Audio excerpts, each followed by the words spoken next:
Noong aktibo at si Teniente LA Tenorio pa ang focal point o ang muka at ang main point guard ng Barangay Ginebra, ay nariyan naman si Scottie Thompson hinahasa na para sa kanyang magiging future role for the team. Hahalili sa pwesto ni Teniente, lalo na kapag dumating yung punto na si LA ay magretiro na. At moving forward, ngayon natapos na nga ang era ni Tenorio sa Barangay Ginebra at si Scottie Thompson na nga ang bagong muka ng Gen Kings at ang main point guard ng koponan. Ay may isang manlalaro naman ang tila nagiging Scottie 2.0. Na tulad ng naging sitwasyon noon ni Scottie with LA, ay ngayon ay siya rin tila hinahasa at sinasanay na para sa kanyang magiging future role sa koponan. At ang manlalaro nga na aking tinutukoy dyan ay itong si RJ Abarrientos. 25 years old but experience-wise ay malawak na. Naging parte na ng Gilas Pilipinas at even part ng Gilas Pilipinas roster na nagpaaba sa Serbia noong OQT yung young roster Gilas non with Coach Tab. Dagdag pa dyan, bago pa pumasok ito sa PBA, napaglaro na rin siya as a pro player sa KBL o sa Korean Basketball League. At alam naman natin na iba rin talaga and high level of basketball din ang meron itong Korea.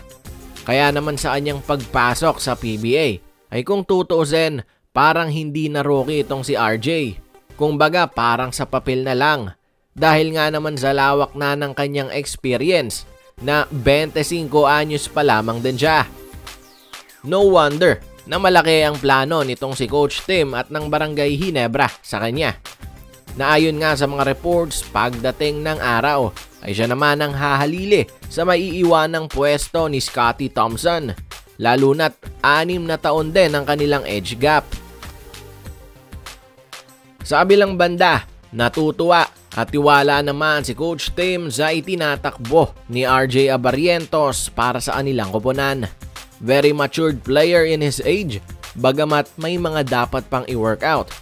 Pero 25 anyos pa lang naman ito. Tiyak na marami pa talaga siyang i-improve. Kaya naman pagtagal, sigurado na mas matinik din ang manlalarong ito. Just like what happened with Scottie Thompson. Over the years, mas pa-improve lang din ang pa-improve ang manlalarong ito na kanya namang nadadala at napapatunayan na rin even with Gilas Pilipinas. Sa kabilang balita naman tayo, sa Barangay Ginebra pa rin. Tiwala at kumpiyansa itong si Coach Tim Cone sa kasalukuyang ipinapakita ng kanyang koponan sa kanilang mga team practices. So far, maganda ang nabubuong chemistry ng koponang ito despite having a lot of new players sa kanilang roster. At speaking of new players, maganda nga rin ang ipinapakita ng kanilang mga bagong manlalaro sa kanilang mga team practices na ito. Yun nga lang ang panghinayang dito ni Coach Tim ay yung kanyang mga injured key players din sana. Tulad nila Jeremiah Gray, Isaac Go at itong si Jamie Malonzo. Yun nga lang kailangan mag-adjust dahil nandyan na yan. Anyways, para sa Barangay Ginebra at ito ay Coach Tim Cone ay tiwala't natutuwa pa rin naman siya sa kasalukuyang ipinapakita ng kanyang team. Bagamat syempre, malaking hamon ang dadaanan ng Barangay Ginebra ngayong komperensya to get the championship. At ang pinaka-main concern syempre yung tumalo sa kanila noong nakaraang finals, ang TNT. At syempre yung kanilang mga sister teams din na tulad nila, malakas din ang mga roster. At syempre, yung panibagong guest team ngayong komperensya, ang Hong Kong Eastern. Kaya naman para sa Barangay Ginebra, ngayon pa lamang todo kayod na talaga ang koponan na ito bilang paghahanda for this conference. Lalo na at next week na ang kanilang first game.